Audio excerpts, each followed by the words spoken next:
Hello, everyone, and welcome back to the Nerd Haven podcast. This is episode 13. We're still on our MCU journey. Well, John is on his MCU journey. And today with us, we actually have a very special guest. Never done this before.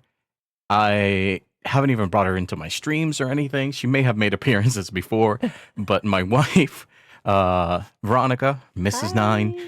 and Veros Mundos, as what her username usually is online, is with us today because she wants to talk Ant-Man. And Mhm. we'll see how much she argues with John about it. I hope not to argue, but I'm excited to be included. And I love this MCU journey for you, John. So I'm just excited to talk. So let's do it. And with us, Excited as per is usual, a John word Aaron. that pales in comparison to my feelings that I am experiencing right now, because this is truly a historic moment, and not just for me to be here with you, M9, and of course with you, the lovely Miss M9, as I like to imagine her in my head, but this is truly a celebration of more than just this podcast. This is a celebration of the entirety of the Latino world, and I will bring this up as the podcast goes. And I do apologize, of course, in advance to anyone who could find any of my opinions offensive. Just remember that I am just a low-life Eastern European who barely understands, these complicated concepts. Most of us are rather uninterested in terms of our heritage. So I am trying to embrace the Latino community in this podcast, and I'm trying to pay my homage, my respects as best as I can. There we go. We got the Latino culture disclaimer down. Mhm. We'll see how soon we get the women disclaimer. Oh, As okay. as per usual. That's for you. It's part of the points. Yeah, no. One thing we always mention is John doesn't hate women, but he speaks very lowly of women in the MCU movies. Only of certain, like Natalie Portman and of course the one Michelle Pfeiffer, I believe, the one playing Pepper. Mm-hmm. Okay. It wasn't. They might as well just not be men, Michelle okay? I Pfeiffer. just dislike them for how their characters are written. I don't dislike women in general, as I will Okay. prove in this podcast. Her name is Gwyneth Paltrow or something like that, right? Gwyneth Paltrow. Michelle Pfeiffer, Gwyneth Paltrow. Gwyneth Same Paltrow. thing. Oh my God. So today we're talking about Ant-Man, which John believes it to be a very Hispanic movie. Okay. All right. I can see that. And yeah, I have no idea if John liked this movie or didn't like this movie, but that's part of the fun of doing the podcasts is we only ever find out his opinion live when we're doing this. That's So fun. yeah, John, to give you our stance on it, I'm pretty sure you already know I actually loved Ant-Man when it first came out. It completely came out of nowhere. I thought it was something very different as it being a heist movie for the MCU. Kind of continuing the whole thing of Marvel movies having their own theme, like we've gotten like political thrillers or then we got like a war movie with Captain America. This was a heist movie and different in tone, but I think it was a different tone needed after Age of Ultron. And I think this is a really fun one. So I don't know what my wife thinks about it, but I mean I do know, but she can tell you. Yeah, I agree. I feel like at the end of like the whole main thing of it was a father-daughter movie, right? Like at the heart of it, I mean. So, yeah, it was a heist movie, but at the end of the day, it was like a father-daughter reconnection story between Pym and his daughter and Cassie and Scotty. So that's what I really enjoyed about it, as far as it being entertaining and hilarious. But yeah, So you like this movie. I do. And now we pitch it to John. John, how did you feel about Ant-Man? Let me pitch it back to you, because one of my favorite things about these podcasts is to kind of hear your prediction, whether I will like Oh, this that's movie true. or whether I will absolutely hate it. That's true. I think you didn't like this movie. And I think you didn't like this movie because there's not a lot of character drama or turmoil except for, him being in prison and having this thing with his girl. But then again, I wouldn't be surprised if you did because of the father and daughter relationship. but I don't think you bought into all the humor and the kind of cheesiness into it.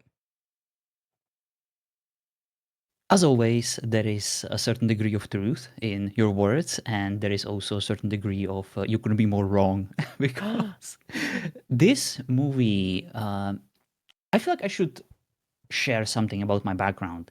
I very much enjoy certain tropes in certain movies. There are a few that I absolutely dislike and hate whenever I see them, but there are certain topics, certain themes that whenever I encounter them, I am immediately sold because it's just who I am. It's just what I enjoy, as a movie watching enthusiast.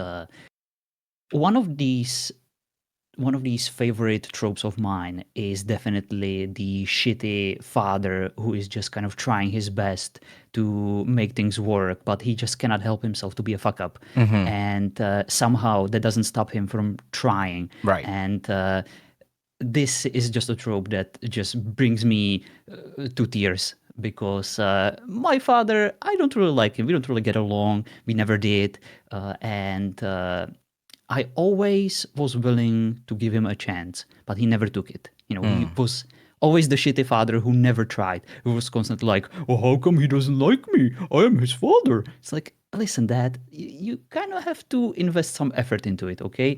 You don't actually need to be blood to be family, but Mhm. you can be a family if you are just close, if you put the effort in. And to me, this movie kind of evokes those feelings. So I'm immediately.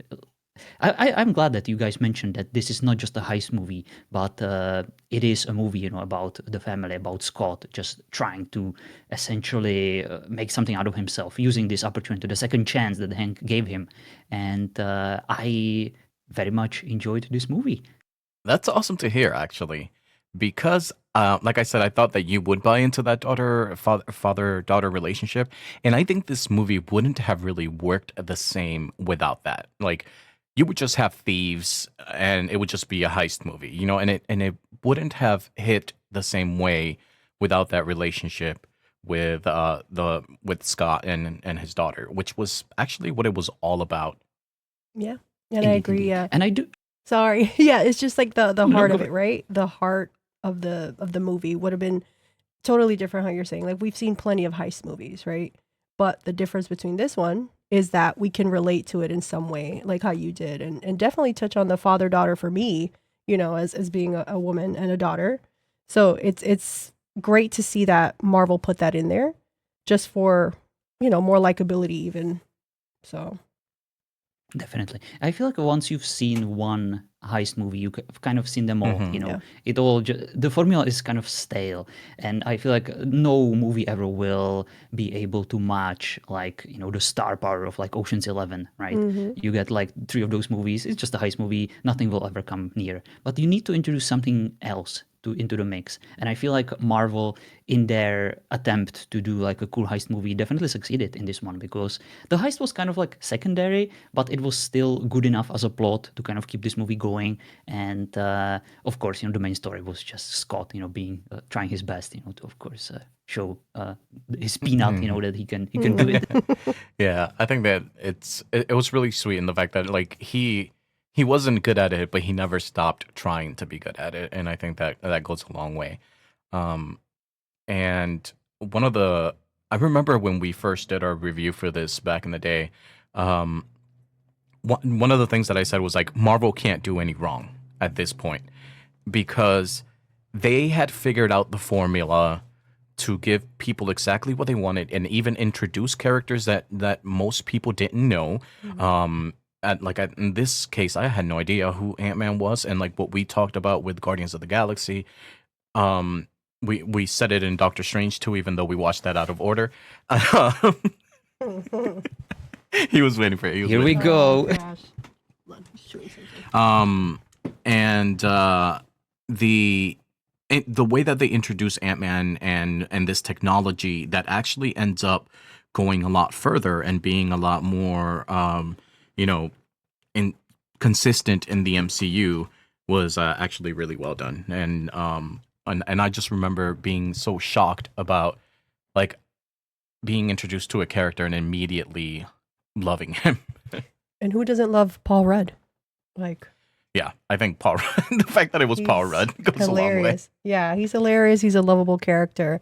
And another thing I just wanted to point out too with the movie, I don't know if you guys agree with me, the exposition sometimes in movies can kind of make you feel like they're dumbing it down for us and they're making us feel like we're too dumb enough to figure out what happened. But I feel like with Scott, right? We needed to know what happened, what he did with like the whole robbery and why he was in prison in the first place, right? So the part that like he's what's his name, Michael Pena's character Lewis, where he's explaining it to the other two guys, and then they're like, oh yeah, we heard about that.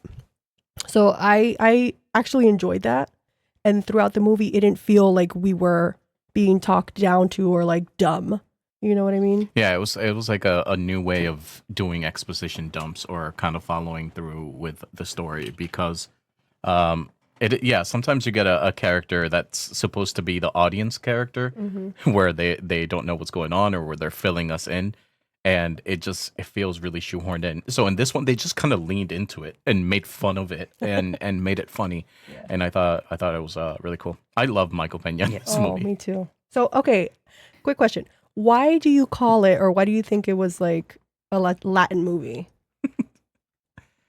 So you want me to address the elephant in the room already? All right, let's I'm do it. down for the challenge. So M9 and apparently you two keep arguing with me that this movie isn't all about celebrating the Latino culture, but just listen to the opening Marvel Studios song that we get hit in the face at the very beginning. Okay. This is essentially the Black Panther for Hispanic people around the world, and I am proud to share this cultural moment with you guys. Well, speaking of racism, I feel like you, M9, you, and I'm really sorry for this, but it is impossible for me to avoid this segment. M9, you forgot to mention that you are in this movie. What? Let me post you a few pictures that Oh, I prepared goodness. for this particular segment in the section on my Discord that I will hopefully find soon. Let me see.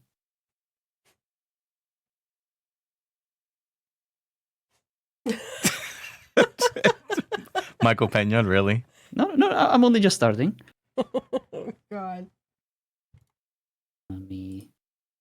This one.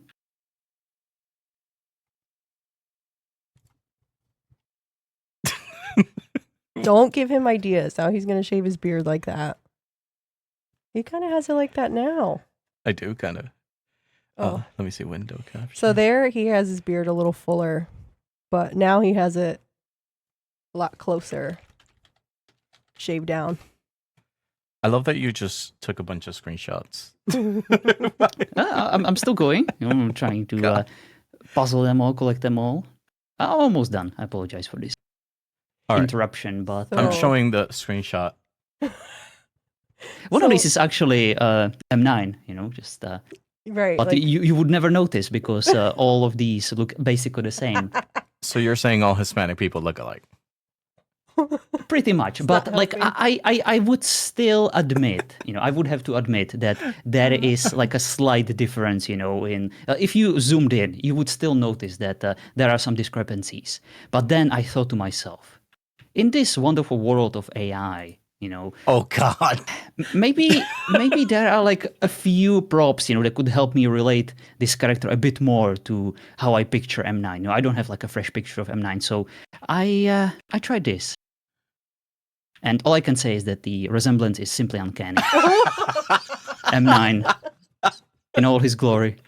Look at that. Okay, all right, that's actually pretty good. Wow. Thank you. And that concludes my segment that is supposed to showcase that M9 is actually in this movie and that Louis is pretty much M9. Yeah, Mm. except he's Mexican. Is he Mexican? Yeah. I think I mean, is that really that much of a difference? Oh God! So, just for fun, I am half Puerto Rican and half Mexican, and I can't tell you enough how different the two Very different. are. So, to kind of disagree with you, John. So I feel like there is a good Latino representation in this movie, but I don't feel like it's like a Hispanic, movie or MCU movie. They have yet to really like represent us well, I feel. to I make her own movie. fully understand your reasoning, and I very much respect it, but I'm not done. There's more. If you want another reason as to why I immediately resorted to comparing M9 to Mr. Lewis here, Okay. just think about his friend, the main character in this movie. His friend is a superhero whose only superpower is being short. Oh. Does that sound in any way familiar? Was I rest my case, Your Honor. I thought you were gonna say the other guy. No, he was talking about Power Red. Yeah, his superpower is being short. I wouldn't be surprised if he wrote like a big freaking van, that has that funny freaking honker sound that like do-do-do-do-do-do-do-do-do. Oh wait. Oh man. Oh, that was good. That was good. Yeah, but at least your parents didn't get deported. That was, of course, another classic joke, that people like to do in these movies whenever there is like a Latino in the picture. I know, And he it's was always like that, right? He was so optimistic, though. Like everything he said, like so many bad things happened, but he was so optimistic. I know. And to kind of finally get us back on track, I have to agree. I thought I would hate Lewis. I thought he would be the Jar Jar Binks, of this movie. Wow. And I was a bit cautious whenever I first saw him. But like his freaking... the way he like talks about the unrelevant moments in the past that are supposed to explain as to why certain things actually happened is, of course, hilarious.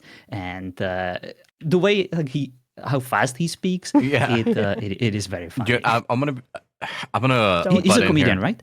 Yeah, he's known for like funny Comedic roles like roles, this. yeah. Yeah, I don't think he's ever really. Well, he was a cop in that one movie with Jake Gyllenhaal. Mm-hmm. Anyway, my wife is like that. So I guess if we're gonna compare Wow. Hispanic culture, she goes on these tangents when she's telling stories. But you need the details. No, you don't need the details. Whatever. Just get to the point. Whatever. I know he's So always like, okay. you're proving the point for me. Yeah. This movie is essentially representing your culture so well. And a woman to boot. Yeah, that's a big plus. Funny thing is that one of the things that I actually really liked about this movie was the other guy, the Baba Yaga guy, and like not Hispanic or more of a side character along with Ti. He was freaking hilarious, and I love that guy in almost everything that he's in. But I know I forget his name, but he's a really good actor. yeah, we get a bit more of him later on. Indeed. But just like always, we have to praise the casting choices. Mhm. I don't think I've ever seen... Actually, let me ask you for some help here. Who's the guy playing Hank? Because I feel like I've seen his face before. He must be like a famous actor, right? Yeah, that's he is. Michael Douglas. Mhm.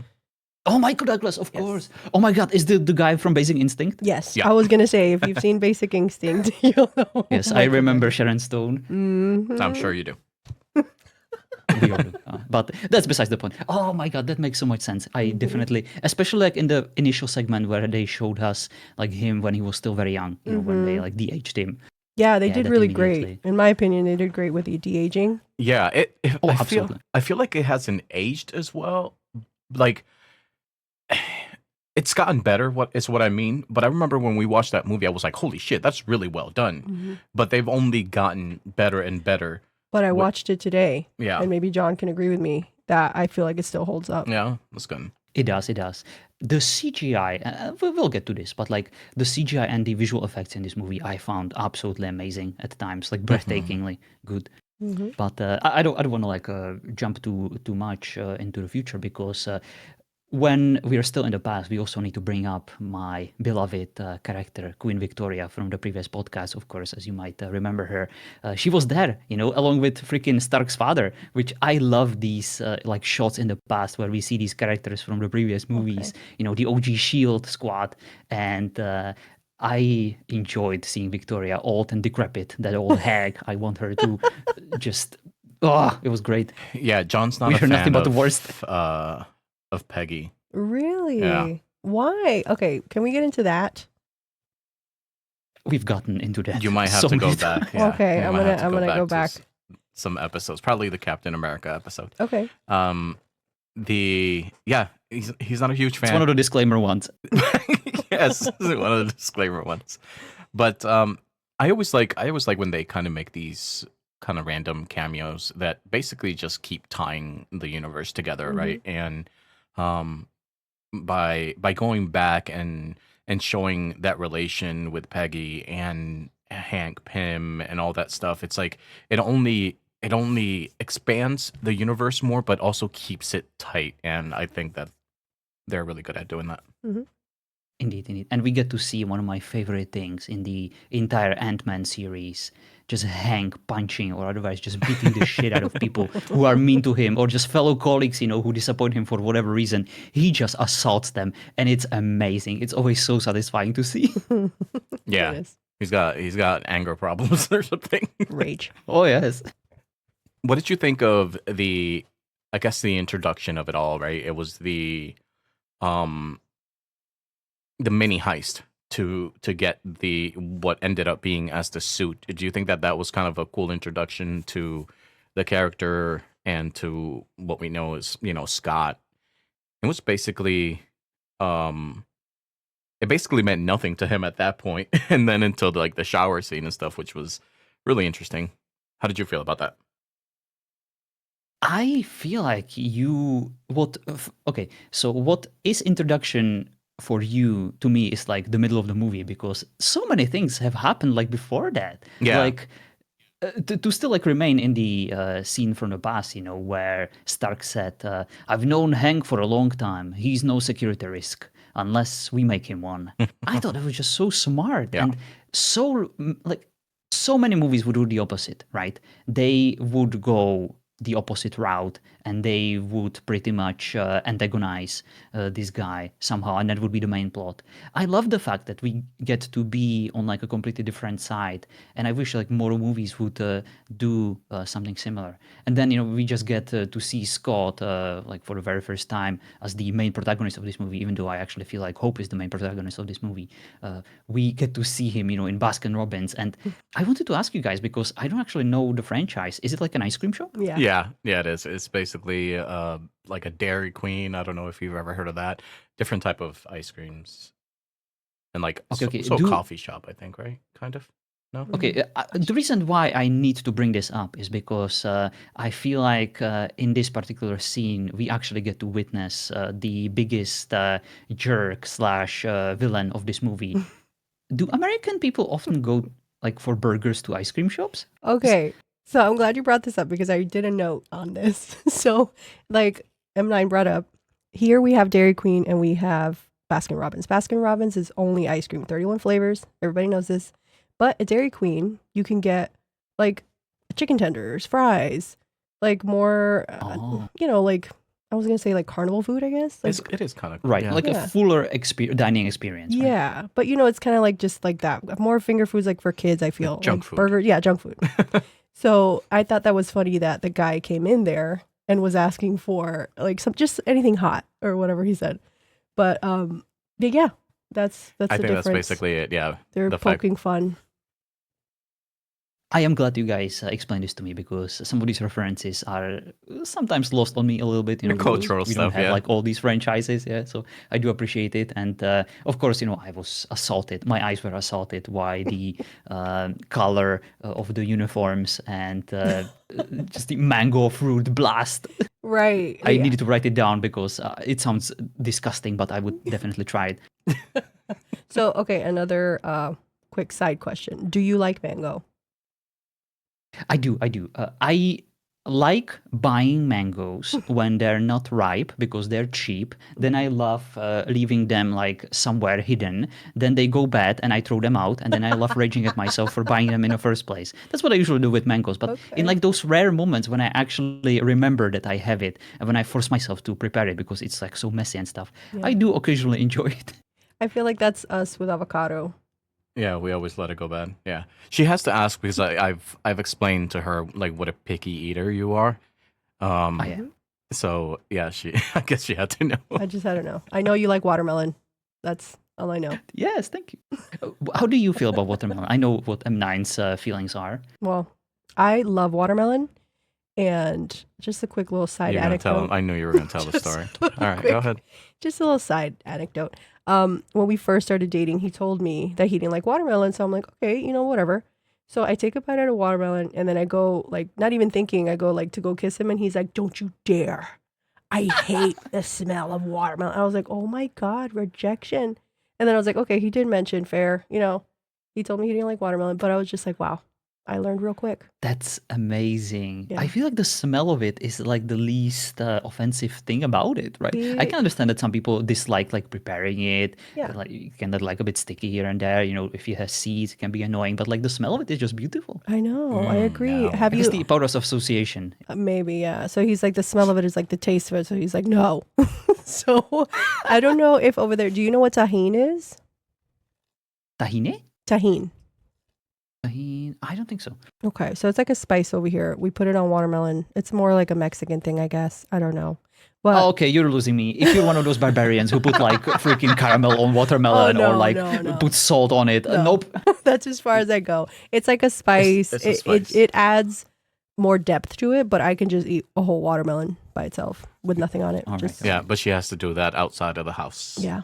That's to be a day that he's not here. Yeah. That's hilarious. And Kylo loves watermelon too. Another trader in your household. Another trend. Yeah.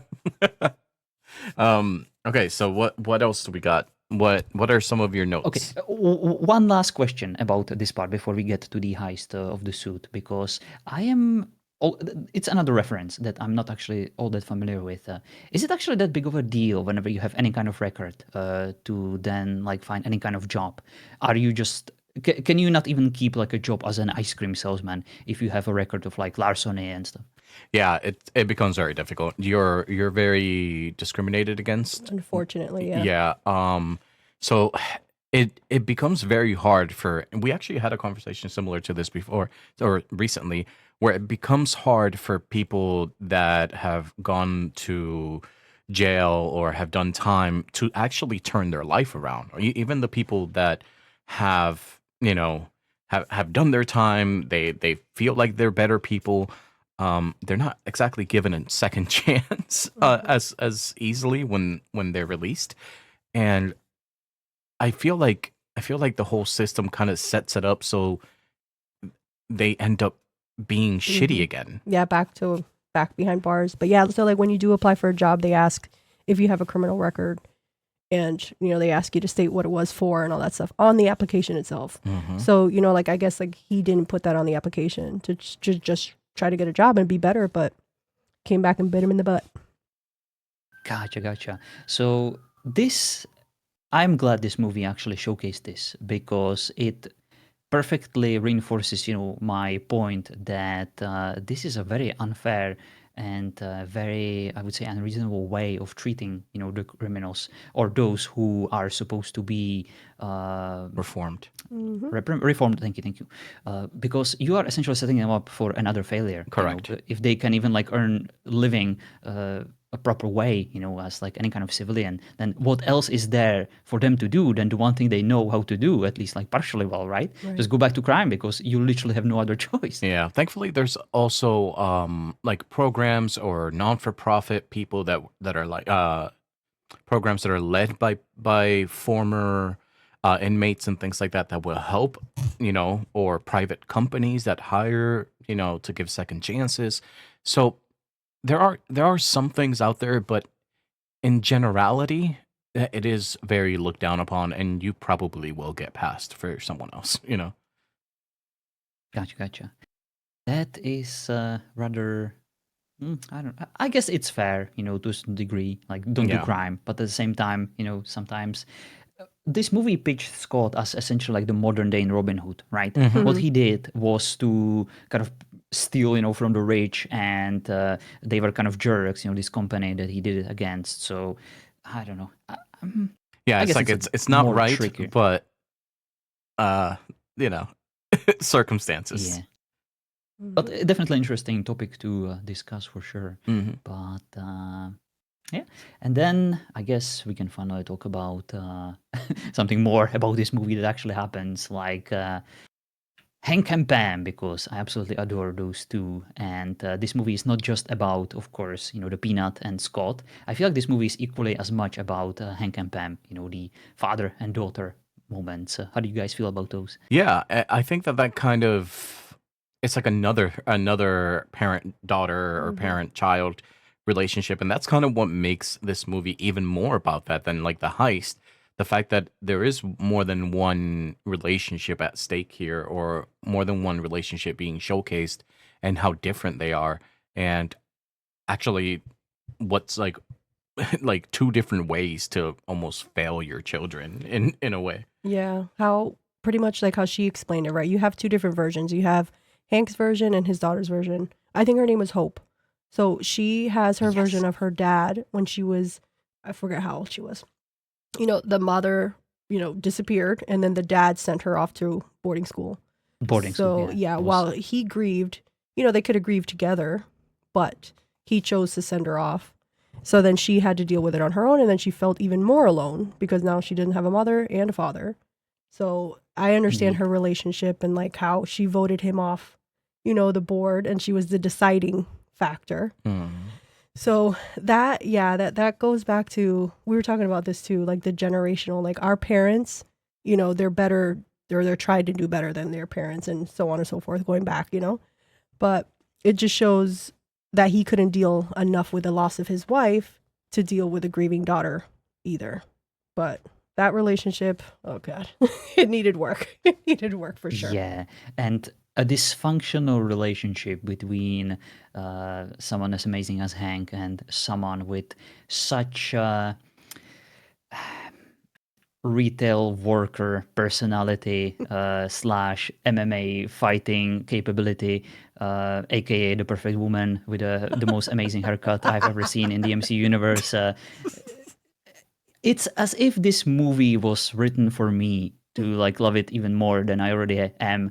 So I would like to thank the gods of the MCU universe for gracing us with this masterpiece. You can't believe how surprised I am at that statement that you just made. I just A retail worker with MMA skills, really? no, I mean like the fact that Right. Ant-Man you believe it's like a perfect Yeah, movie I guess he was there too.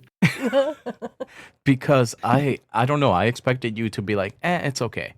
Um but yeah, the fact that, all these different aspects of it hit you differently, it's kind of what this whole journey has been about. So, I guess I I should. just love all the characters, Mhm. like, and of course, some of the lines, of course, as I always write down.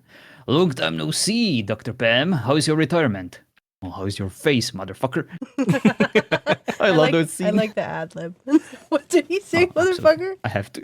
Yeah. He didn't, but in my headcanon, he He always did. Oh, paraphrases. nice, Yeah. nice. He turned into Samuel L. Jackson, for like a few seconds. Well, yes. Yes, you know what? Rewatching this movie, I'm like, this is okay, this is still part of the MCU, right? And it's introducing, this is an origin story for Ant-Man, essentially, right? Because Pym was the original Ant-Man, but we never got to see him in action. We just see flashbacks or Mhm. like clips of him, as a tiny little guy in, the war. Yeah, the last time we saw him in action was in Basic Instinct, and it was Right. So this is like way the before the end. continuation. Yeah, he goes into business with this scientific company and he creates this particle, right?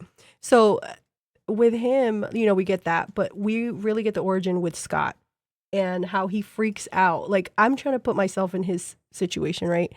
I'm in this suit, it makes me tiny, and I'm like going like in the whole bathtub scene when he falls through the vents and he does all that fun stuff. Like, it's like, you understandably, you'd be freaked out and you'd be like, what the hell? I'm putting this shit right back and I'm never touching this thing Yeah. ever again. And that scene was done so damn well too, as far as like the CGI and everything.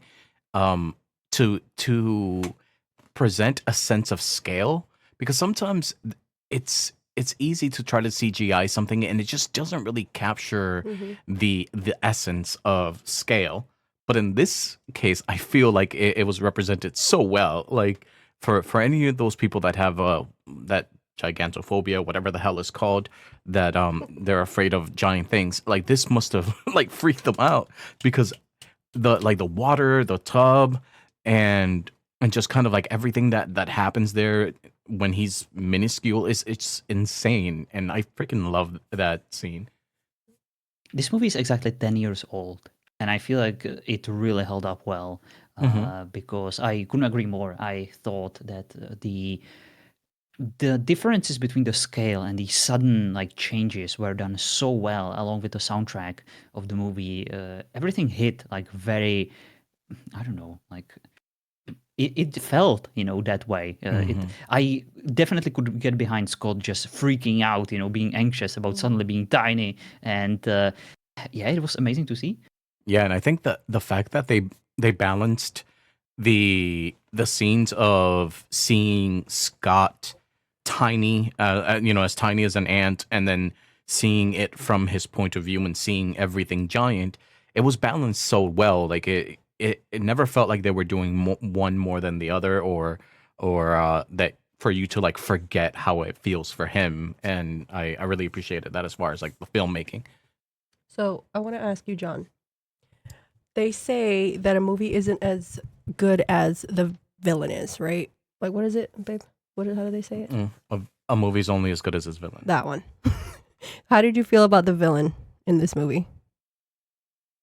We always I have feel the like this is villain a question. conversation. Yeah. Yeah, this is a question for M9 because he always starts with the fact that he didn't really like the villain in this movie. And I have to agree with M9, even though he never had a chance to actually share his opinions. I feel like I know exactly how he's going to answer. I didn't mind Lex Luthor in this movie. He was kind of like whatever, just a bald guy. And I'm kind of sick and tired of just like these rich businessmen who suddenly start getting these ambitions to just take over the world and just sell weapons and be like, I'm evil, I'm gonna go after your daughter and I'm gonna turn into a freaking wasp and be like, bleh.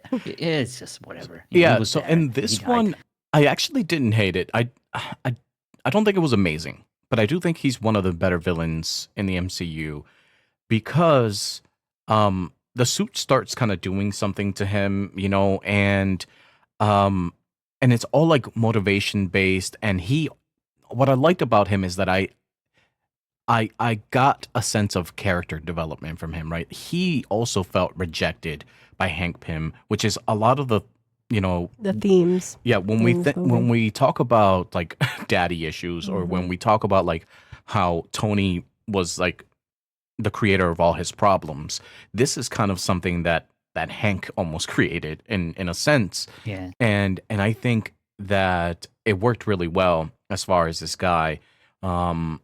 And he was just taking advantage of the opportunity that he had. And I think that it worked pretty well.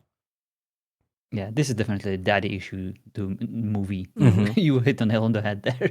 And I feel like my favorite scene of Lex Luthor was just when he at the bathroom, when he shrinks the guy who like kept asking him those annoying questions. Oh, He yeah. shrinks him into a puddle and just wipes him off the floor by only saying goodbye, Frank, Yeah, like, so, okay, again, nonchalantly. I know that was gross, by the way. I was like, why? And then flushed him down the toilet. So it's like, okay, he was nothing. But yeah, At least he's neat. right. He cleaned up after himself. So Mhm. with this, I feel okay. So rewatching it again, because I guess I didn't pay attention the first couple times I watched. Hope mentions to, I forget his name already. We just watched it. The bad guy. She mentions Yellowjacket. Yellowjacket guy, Lex Luthor. She tells him, that it's altering his brain chemistry. Mhm. And I was like, oh, like he already was upset with Hank and like how everything was turning out. And he already has his issues with him. And he has like this God complex that he's like, okay, well, I'm going to do this. And then I don't care what anybody says. I'm just going to do it because that was already altering his brain chemistry. And I was like, okay, that explains it a lot better. And I can get behind this. I only picked up on this after my second watch. During my first watch, I just thought that he was always this crazy. But on the second watch, you notice, like whenever Hank mentions that you need to wear this helmet, otherwise your brain could go haywire. So that's one of the points. And then, of course, we kind of see the psychosis kind of like evolving, as, of course, the movie goes. And even Hope mentions, you aren't like this, you weren't always like this. She probably remembers him as still, being capable of genius. Maybe like some daddy issues, were still there, but those were definitely enhanced by the fact that he was just experimenting and using the suit inappropriately. Yeah. But yeah, I do agree with like I think the villain could have been worse. I've seen worse villains, but I did enjoy him and I love that the actor. I think he's a great actor as well, and just how angry he was and everything in the end. So like towards the end, how he turns into the Yellowjacket and he doesn't even care whose life he's taking, like what he's doing. He ends up in random people's backyards and it's just like shooting at people. I'm like, what the hell? Yeah, just full of rage. Yeah, he was just an angry wasp. And that's what a wasp is, right? Like they just sting you That and they is won't true. stop. Oh my God. Yeah, they just want to see the world burn. They have no other purpose. Yeah, I got stung by a wasp once and he wouldn't leave me alone. And they sense fear, by the way. I found out later. Oh, yes, they do. That's why he was chasing me. They prey on the weak Yeah. and those who fear them. Yes. And that's exactly what he did, right? Like he was just Pure evil. Yeah. Pure yellow and black evil. Let's see, what other points can we touch on? What you got, John? I mean, I do have plenty, but I hate ruining the integrity of the podcast. So I'll try to follow as the movie goes chronologically. I feel like we should at least partially touch upon the children actors issue. How do you guys feel about kids in these movies? Because there is a certain species in Hollywood that is being grown in labs to act in these movies. And those kids are like supposed to be like, 3-4-year-old kids or like, just first, in school, or preschoolers and stuff like that. But they never quite... They're aliens. They're not actual children. No child would act like this. But I really liked the Peanut. I felt like she did a decent job. Yes, sure, she had like that, yay, just super freaking excited unicorn acting. But she did her best. How do you guys feel about her? So ethically, child acting, I don't know if I'm like 100% on board with them, but I do feel they bring a certain, I don't know, like a little more light into like a darker movie, for example. Like last night we saw a horrible dark movie, but this one, like it brought more laughter. Like the part when he brought her that ugly teddy bear and she's like, I love it. He's so ugly. It's like so cute. Like, what a little kid would say. Yeah, wholesome. I literally wrote it down because my heart absolutely melted, how she said it and how excited she was, Scott, the shittiest dad, just gives her this ugly toy and she just adores it. Or whenever she was like, Mommy, Mommy's so happy. You're here. She choked on her drink. I love the absolute innocence that she brings to the movie and how much she... You hate children, M9. I mean, I do.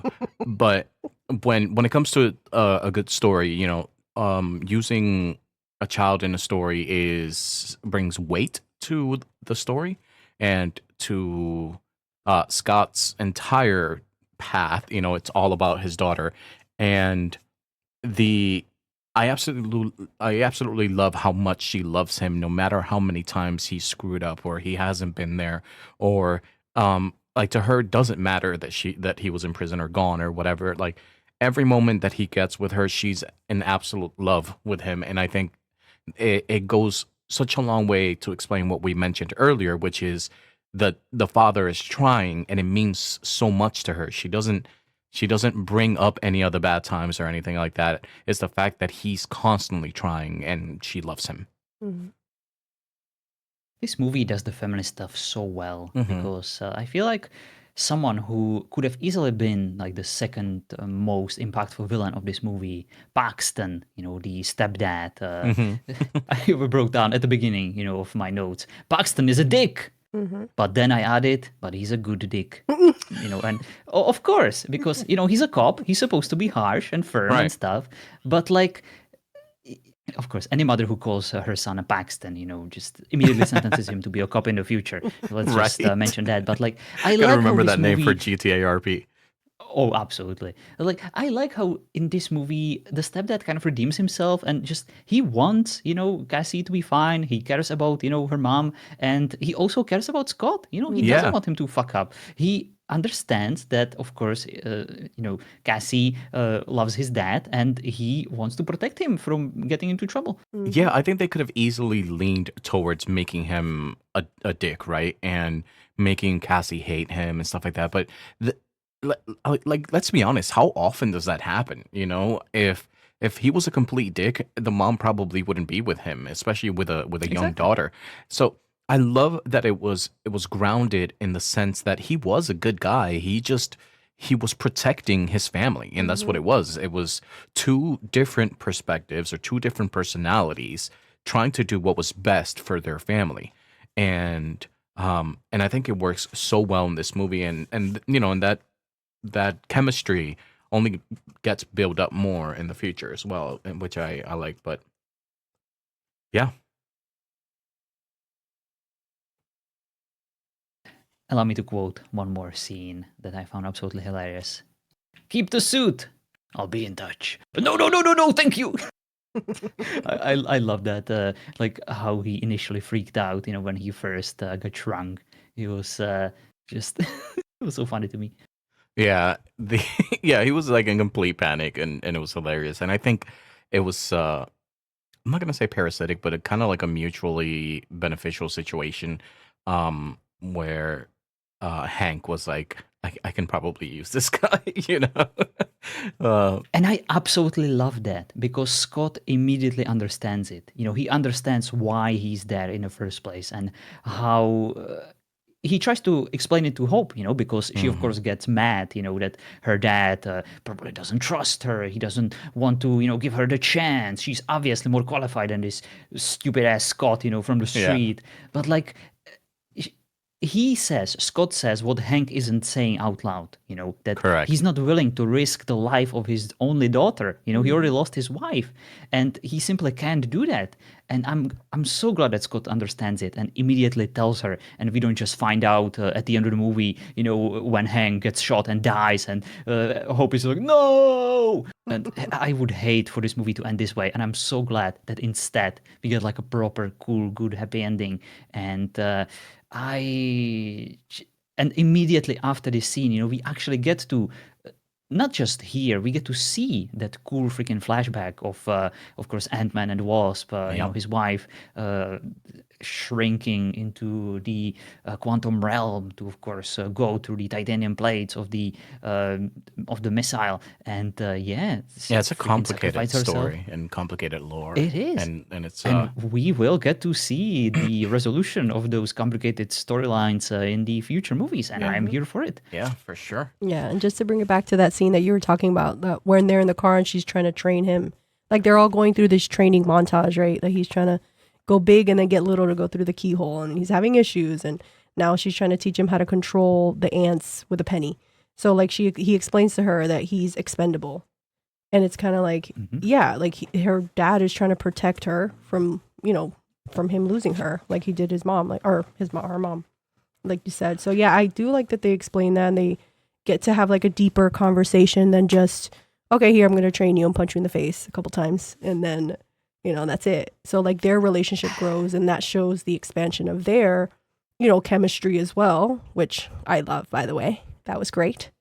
But The chemistry. the Oh, I guess chemistry. we're into the romance section of the podcast.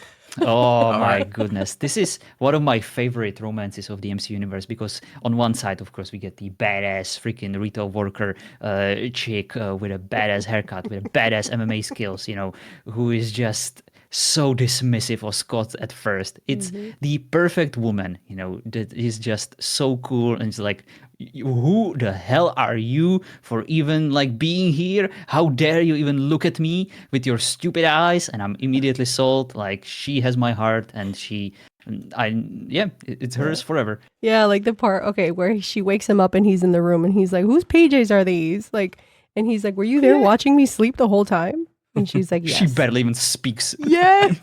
Or makes eye contact with him. She's like on her phone the whole time, like, don't talk to me. Yeah, honestly, I She just think kicks his it's ass. one of my favorite romances as well because it felt super organic in the sense that she wasn't interested at all in the beginning, and it was only through them working things out personally that they found common ground and like mutually helping each other. And I think that it's one of the best relationships because of that. Mm-hmm. Because it's not forced, because Mhm. so many of these romances are so forced in these movies. Yet in this one, even in the last scene where she actually kisses him, it still feels like she kisses him in absolute disgust that is only equal to the disgust of Hank witnessing it. And I just adore it. And Scott plays it cool, you know? He absolutely plays it cool. And that's, I feel like, the moment when she finally has to admit, you know, that she's falling for him too. Mhm. Yeah. So, do you have any notes that you want to bring up? Like I feel like I want to bring up the lip syncing, the part where he's storytelling, where Lewis is storytelling, right? And he's telling, he's like, "Did you tell this guy to tell that guy?" You love I that. love that they did the whole lip syncing thing. Like, you know, he's retelling the story with the unneeded It's so funny. details. I thought that was so funny. That's what I have in my notes here. I just put how he tells stories with so many details, like I do. The lip syncing. And you know what I think? I think that it's that funny because they not just let him lip sync those people, but they also match like the faces of those people to his Right. tone of voice and how fast he speaks. So they like turn it around and actually like face sync them to his lips. Exactly. Yeah. It's like he did the narrative and everyone matched him, and it's freaking hilarious. Yeah, I love that. That was one of the best parts for me, I feel, just because it was so different and that they added that. So I don't know. This movie was just so different from the outside of like the MCU world, how we're so used to seeing like a certain formula, right? Mhm. Like you see the villain, you see the good guy, and then they fight and then it's over. Like this is a totally different like way about going and introducing a character. Like how we said in the beginning, it's like I didn't know who Ant-Man was. Like, did you know who Ant-Man was? All I knew was that he is the proudest export of the Latino culture to the world of MCU. That's literally all I read, all I heard about, like complaints from Reddit and stuff like that. You know, just like people being like, they're pandering to the Latino audience. So I basically used that as my final joke for this episode.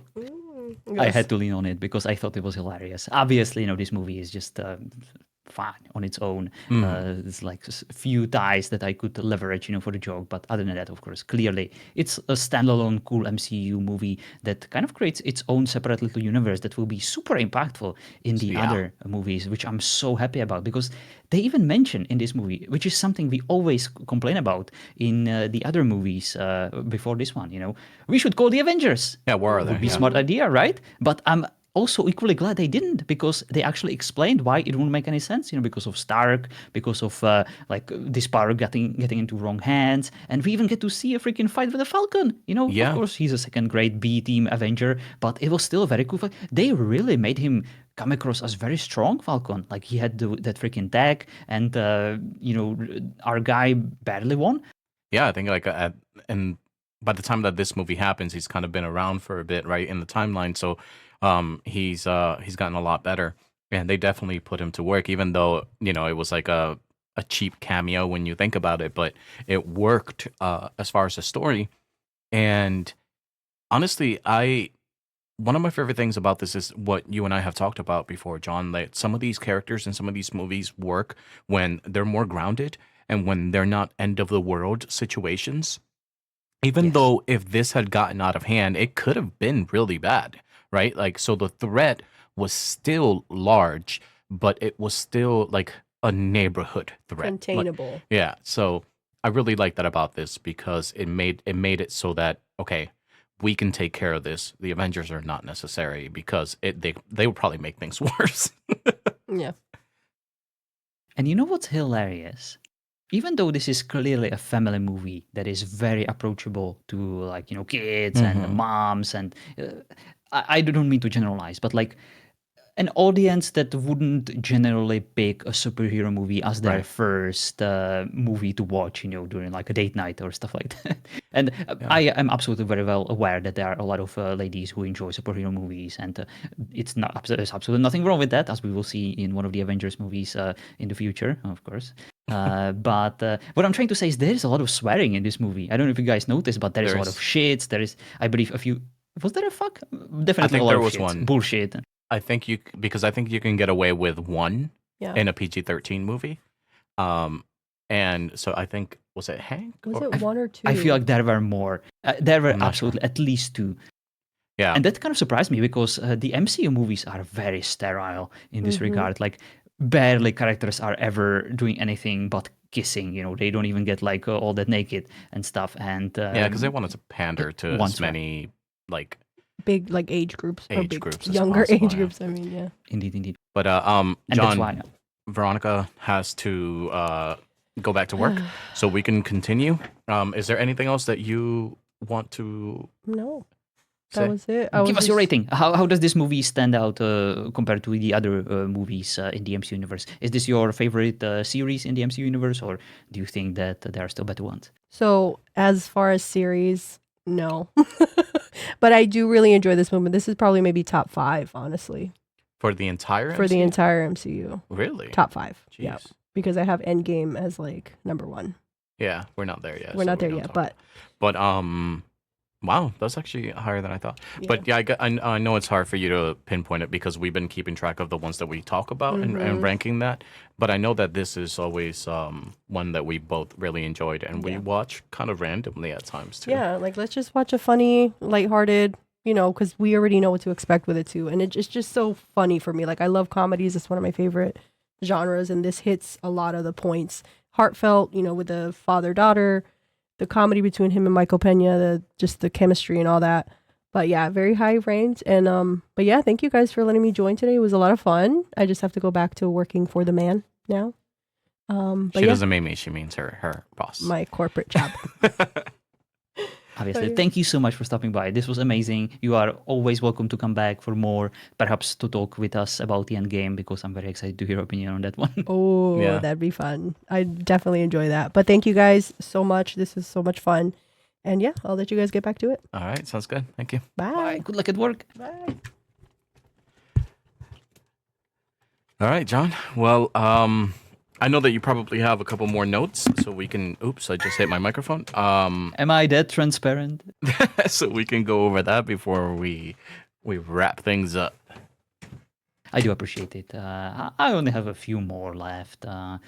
Just fun dialogue moments, like, this is the works of gypsies, this is witchcraft. I believe that's one of the actors that you actually enjoy said Yeah, that, for like sure. freaking out. The Baba Yaga and stuff. He's freaking hilarious. Indeed, indeed. Just very well written dialogues, like at the beginning. Would it kill you to call me dad? Hope. Just such heartbreaking moment, his father and daughter duo. And whenever like Scott raised his hand to speak, whenever those two had an argument, I just have one question: who are you? Who is she? What the hell is going on? And how can I go back to jail now? I think we didn't really talk about Paul Rudd, except for we complimented the casting. I absolutely love Paul Rudd in many comedy movies, and the way that they brought a comedic actor to the MCU into a role that not only like fit him and fit the character, but also didn't feel overly ridiculous, like it was just serving the purpose of comedy, is kind of like, I got to give it props because I absolutely love him in this movie in the MCU. Yeah, incredible casting. And just like with, for example, Peter Quill, I thought I would hate him. I thought his face was kind of recognizable, but I couldn't quite pinpoint for what reason. I must have seen him somewhere else, but he was a perfect match for this character. And as you said, the balance of comedy and seriousness was absolutely there. You could clearly see that he's a funny guy. He's a funny bloke. He knows, the comedy timings. Nothing feels forced. Yet he also puts on the acting face so well, and he's clearly in good shape. And he just kind of matches, the deadbeat dad, who's just kind of shitty at his job and just trying his best. So yeah. Very well done, casting team. Yeah, again, as per usual, killing it. Indeed. Yeah, but Paul Rudd is awesome.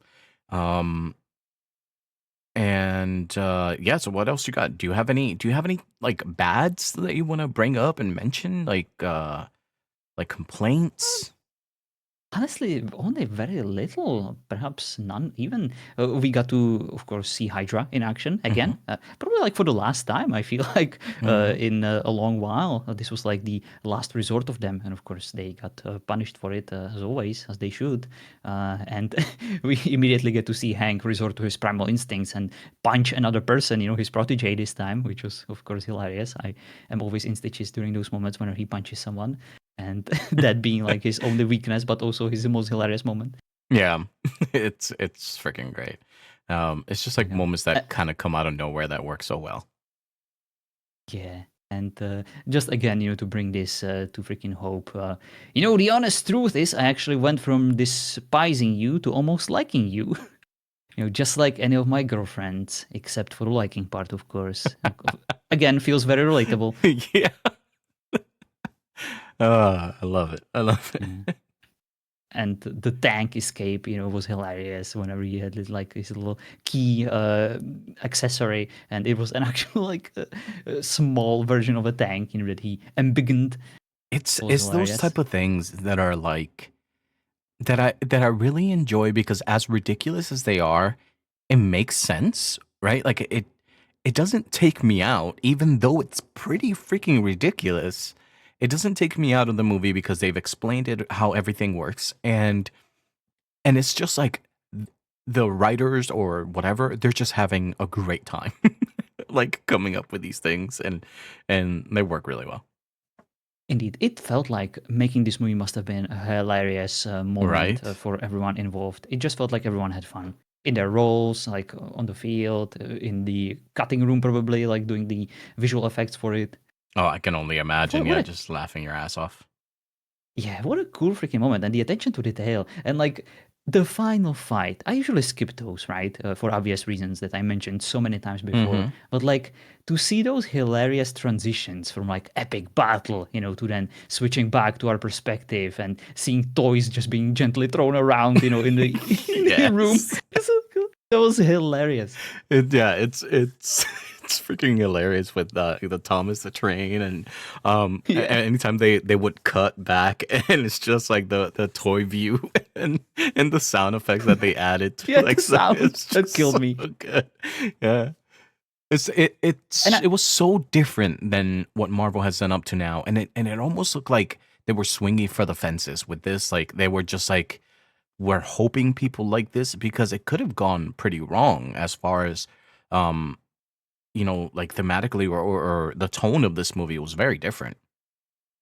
And what was the reception like, if I may ask? How did the general MCU audience respond to this one? I think a lot of people like this movie because it was it was just entertaining. I think a lot of people say that they can understand, and it's my sentiments as well. They can understand that this isn't a top tier movie, like it's not a end game level movie, but it's very entertaining, and there's very little that feels wrong about it.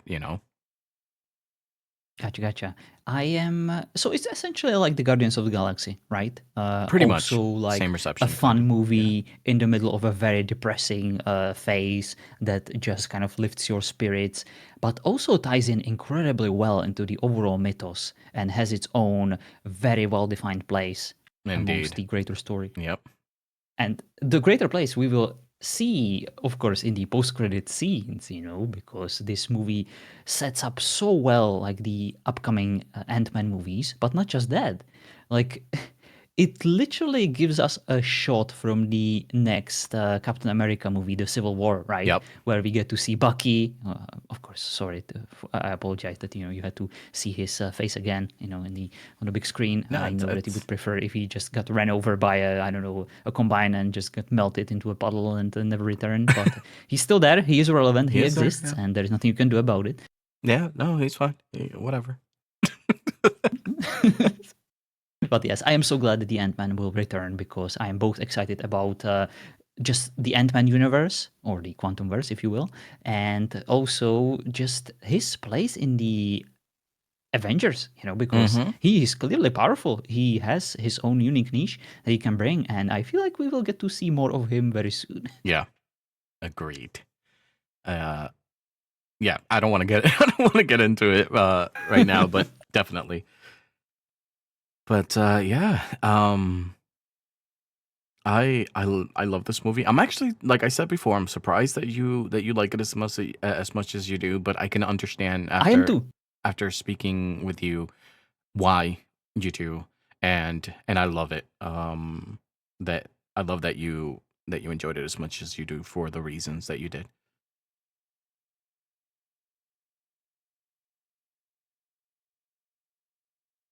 It's ranking time, sir. Ranking Let's time. do this. I was literally just opening it up. All right. Let's see. Going into my list, I think this movie falls, I'm going to say right under Thor for me, or maybe above it, to be honest. Um, so I have Thor: The Dark World as my last one, Avengers: Age of Ultron 11, The Incredible Hulk 10. Number 9 is Iron Man 3. 8 is Iron Man 2. 7, Captain America: The First Avenger. Thor is number 6, and I have Ant Man.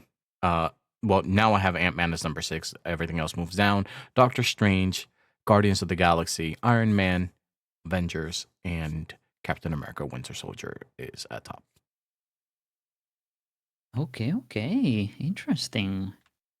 This was a very difficult movie for me to rank Yeah. because I'm actually on my second version of my rankings because I also made rankings for my first initial watch of the MCU movies, Oh, and okay. I actually kept it. So whenever we're done with all the MCU movies, I will share both my final second watch ranking and also my first watch ranking, Oh, that's which pretty awesome. will Okay. be quite different. But when it comes to this one, Iron Man is still the second Iron Man movie. Then it's Avengers. Then it's the Avengers Age of Ultron. Then it's Iron Man 1. Then it's Captain America Winter Soldier. Then it's Thor. Then it's Captain America the first movie. Then it's Guardians of the Galaxy. Then it's Iron Man 3. Then it's Doctor Strange. Then it's Hulk. And then it's Ant-Man, the first movie, and the first, still, Thor: The Dark World. Wow. That went up high. It did, it did. I actually, as I said, I struggled because I enjoy Thor: The Dark World, Ant-Man 1, Hulk, and Doctor Strange, and even Iron Man 3 almost equally. Yeah. And I even love the Guardians of the Galaxy, so anything, it's like the first phase, of my favorite movies and the second phase of my less favorite movies, that starts with like Captain America or Thor. Yeah, it definitely happens. We talked about this before, how like it just gets a little more complicated the more that you go along, because there is a lot of movies that aren't necessarily over one another, but you could enjoy them the same, or you enjoy different things of them, and it's hard to put them on a list because they have to go in order. um, but yeah, I completely agree that it gets very difficult. Like for me, I think from like Guardians of the Galaxy, Ant-Man, Doctor Strange, Thor, I feel like all those movies are kind of at the same level for me as far as how much I enjoy them and why. Um, but it just, I guess it just goes on preference on like if I was sitting here and I had nothing to do, which one would I put on? Yeah, the rewatchability for you is a very big aspect, I feel like. Yeah. For me, is how that movie made me feel, during my first or second rewatch, even. And if I watch it again, will it still make me feel that way? Will it get cheaper? Will it get less impactful? Or are some of these topics brought up in those movies just so timeless, so relevant to me that they always give me at least a little taste or maybe like a reminder of how I felt whenever I first watched those movies. Yeah. That's probably the biggest factor for me. You know what's funny that in Letterbox, which is what I'm using to do the ranking, not sponsored by Letterbox, but um I I have reviewed these movies before as far as like I've given them, like a rating, and most of them have not changed as what their order is depending on what the stars are. So funny enough, looking at my list, it's like the ones that are higher are like 5 stars, 4 stars, and 4.5 stars, and like they keep dropping. So like my opinion has been pretty consistent on all these movies. That um, is good because I couldn't be like further from that. I am very inconsistent, very emotional, not analytical as you. no, but I mean they do change as well. Because of, for example, when you watch them for the first time, recency bias is a huge thing, and then when you watch them for a second time, you've already gone through the whole thing. You are more attached to characters. You understand characters a bit better. So the rating changes a lot of the times because of the entire story or how much you love a character. And it's Yeah. it's hard to do that the first time you watch it because it's your very first impression. Indeed, indeed. I'm definitely glad that I'm watching some of these movies for the second time because I am changing my opinions on them. Sometimes quite a lot, even. I didn't have Thor: The Dark World as high as on my first watch. It was actually like somewhere in the middle. But just upon my second watch, I enjoyed it so much. And it wasn't because I knew that you would hate it. It was simply because, wow, when I actually think about it, this movie really appeals to me, like on so many fronts, and I really enjoy the darker tone of it. And Yeah, I get that. but at the same time, apparently, I also like Marvel comedies, which I never quite thought I would. I love Guardians of the Galaxy movies. I love the Ant-Man universe. But there is one thing that will become relevant very soon, and it's the fact that I somehow have this tendency to enjoy the second movies a lot more than the first ones. So Which keep is this in really mind. And interesting. Yeah. yeah, Because I feel like a lot of that people tend to get disappointed with with sequels if they really love the first one. yeah, it's almost as if I could use what I enjoyed in the first movie and then kind of elevate it, with even more in the second part.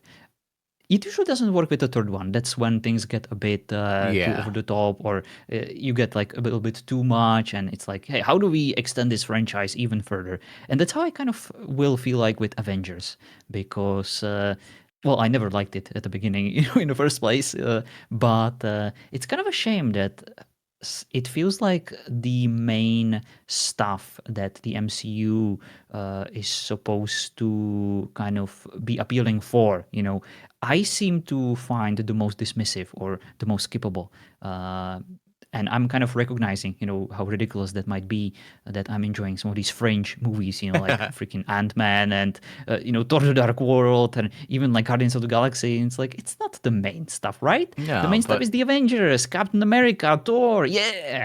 but movies are nothing if not subjective, right? And uh like I said, if there's anything that you can get out of them and enjoy out of them, then that's good. It's better than not.